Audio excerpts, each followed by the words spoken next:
Okay.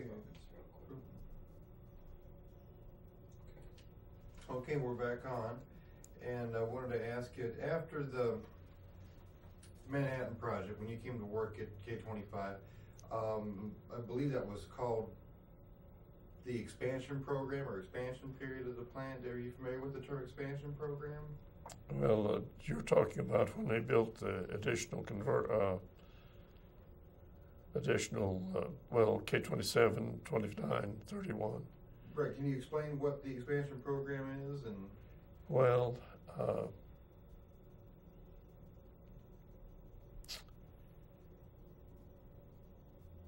uranium has mainly two isotopes, the 238 and 235.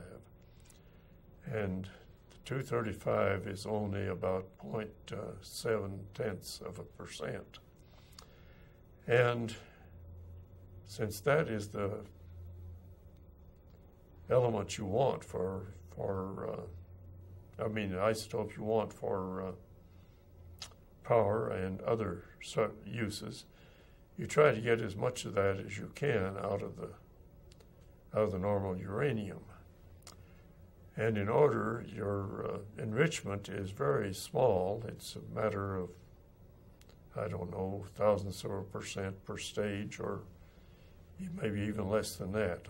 Those figures are gone, and somebody that's real good with the calculator can figure out what they are. But in order to get as much as you can out of it, you have to put your low assay, what we call tails, through a very large enrichment program. You can get it down to some reasonable percentage with the K-25. But if you want to go down below what K-25 could do, you had to go to much more enrichment stages than we had from K-25. So they built the additional sections of the plant to strip the 235 out of the lower, what we call tails at the time, out of the lower assay depleted material, if that means any sense to you. It does, because I've actually done quite a few of these interviews, and that's why I'm asking you. With the expansion program, was it to make the whole process more efficient, or what was it that we were trying to do? Well, they were trying to get as much of the 235 out of the available uranium as possible. I wasn't in on that part of it. I just know it was done. And I don't know whose thinking went into that, except that K-25 would strip it down to some value. It doesn't matter what the value was, but you still had a great deal, comparatively, a large fraction of the 235 was still in the depleted material from the K-25. So in order to recover that, you went to further processing to strip it down to even lower values. And even I'm sure, and I don't know the numbers, but I'm sure that even now there is still a residual 235 in that depleted tails that you have from all the processing. But it's probably down to a low enough percentage that is no longer economically feasible to recover it. If that makes any sense. It does. What did you do in '64 when the facility was put on standby? I wasn't here then. Okay. What are your thoughts now about how the activities at K-25 revolutionized the world?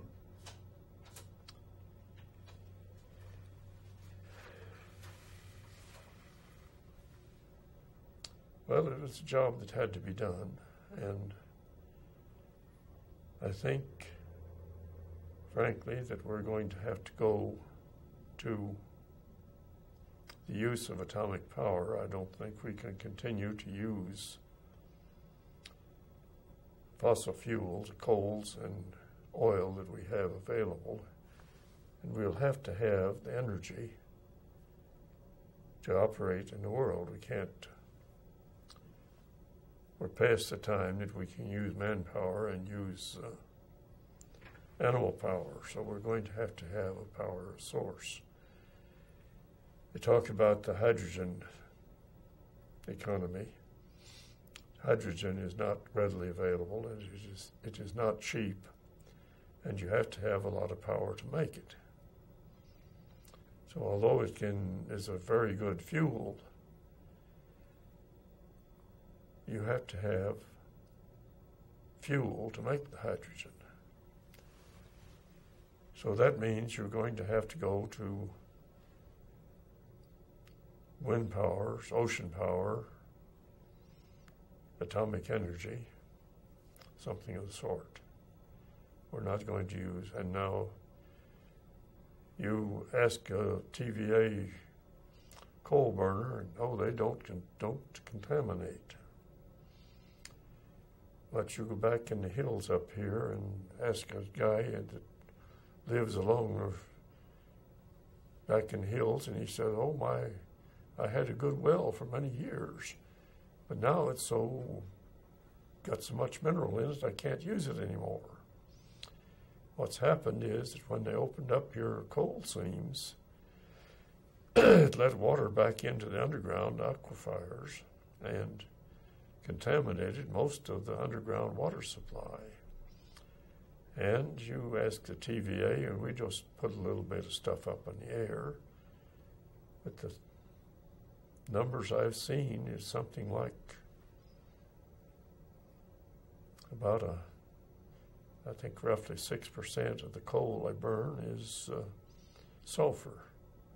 So you burn 1,000 tons of coal and you put about 100 tons of SO2 in the air. Oh, they don't contaminate, but something goes somewhere. So I think we're going to have to go either wind power or atomic power and they throw an awful lot of mercury, tons of mercury in the air from the coal plants too. So we're going to have a source of power, and it's going to have to be either atomic or something we don't know yet. Over at the plant, what describe each job that you did in as much detail as you can recall, or as much detail as you can give me. Well, I'll put it this way. I did what the boss told me to do. Sometimes there were jobs I was a little bit unhappy working with, but with the information we had, we did all right. What would you say was your most challenging assignment as an individual or a group back there? Well, I wouldn't even want to go into that. What about your most significant accomplishment you did during your tenure at K-25? Many years ago, I tried to get a report that I had written. And when I got to the people that had to say about the report, they said, "No, that's a secret report."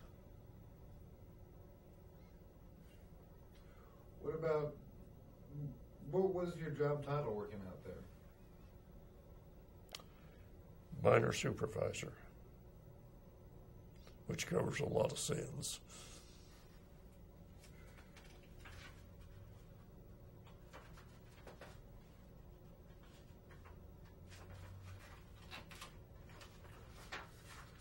What sort of roles did women have working out at K-25?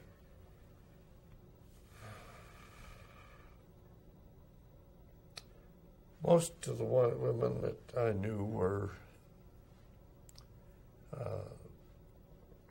worked in, well, frankly, a few of them worked as the control operators in the buildings, but comparatively few women worked, as I remember, worked in the plant. Secretaries, a few secretaries, and at the time I was there, it was practically all men working there. Now, Y-12 used quite a lot of women, but I don't remember many in K-25. What about minorities and African Americans? Were they working out at the plant? And what sort of job roles did they have?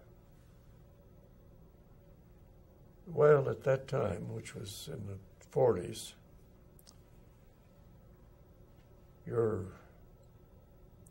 well, first of all, minorities in at that time were black people. We had the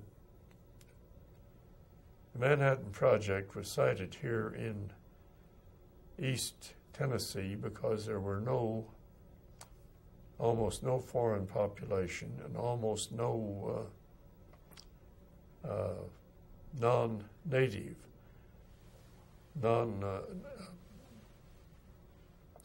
immigrant people. All of East Tennessee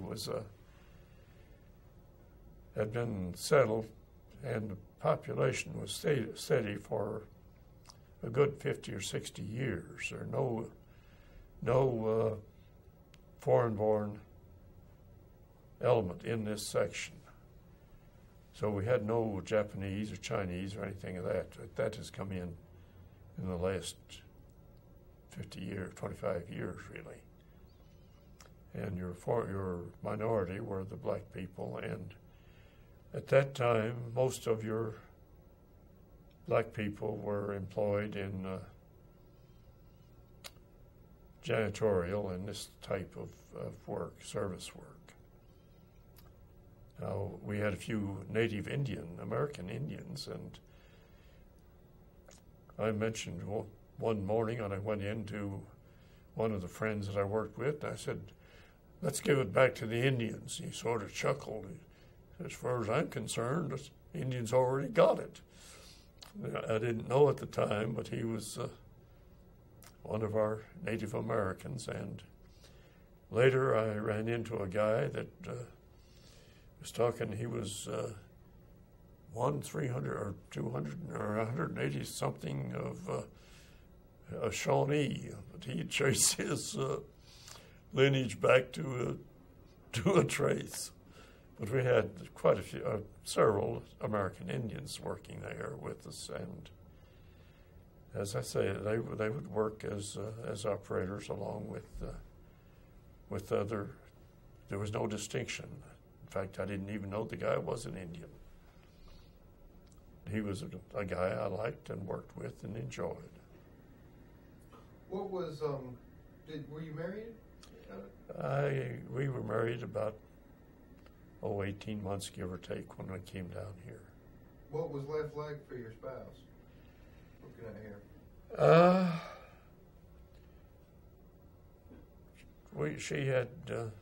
We lived, as I said, up on Delaware, and she and her fellow young women would get together and took after kids and this sort of thing, and they had about 4 or 5 of them had arranged to had youngsters about the same age. They would get together at one of the homes, and a couple of the ladies would keep the kids, and the other 2 or 3 would go shopping and do what they wanted to do. And then the next day, they'd move down to another home and rotate around so that they had some free time to do what they needed to do. And work that young women, young wives, and mothers have to do. You might be interested in this, that at that time you had boardwalks, no sidewalks, but you'd have boardwalks down through the greenways from various parts of the residential area on the ridge, and they would go down to what we call town site, what is now Jackson Square, as they call it. And that was our main shopping center for the part of town that we lived in. We'd walk down there occasionally and had bus service on the main up and down streets, Delaware, Florida, California, and so on. It had a bus run about every 30 minutes during the daytime. I don't know about after dark. You were on your own.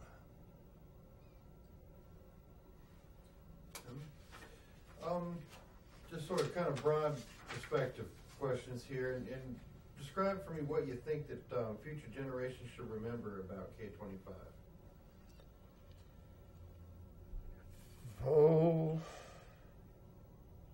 I don't know what your history books are going to say about it.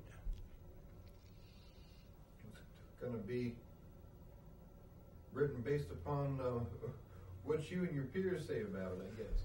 Well, it was a necessary part of the World War II, and it served its purpose well. No longer a viable option. I'm not even sure that Portsmouth was a gaseous diffusion plant, and I'm not sure it is even operating now. And the Paducah plant is also a gaseous diffusion plant, and I haven't contacted people there to know what they are doing, if it's still in operation. So I think the K-25 served its purpose and will be remembered for that reason. Okay. Describe the accomplishments here and what should be acknowledged.